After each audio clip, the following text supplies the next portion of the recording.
Alright guys, Matt coming back at you live.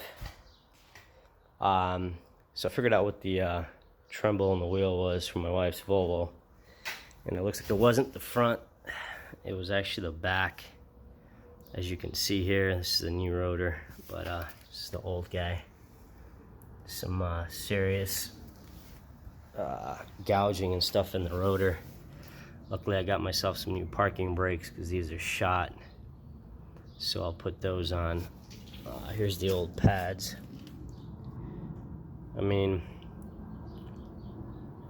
they had a little bit of meat left on them, but for example, this side was pretty much just done.